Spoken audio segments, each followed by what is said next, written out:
Hi there, I'm going to show you a Steam badge crafting tutorial. Let's begin. Now once you've logged into your Steam, you're going to go to the name of your profile over here, and then you're going to click on badges.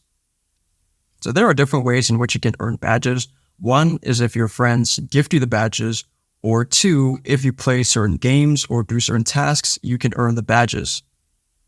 And if you want more information about how you can earn card drops, you're going to click on this link over here. How do I earn card drops? So here, 24 tasks remaining, 4 of 28 tasks completed.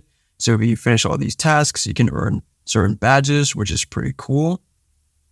So you can also find badges over here. If you have, let's say, a little bit of money left in your Steam account, you can try to find the available badges over here in the market, and there you go.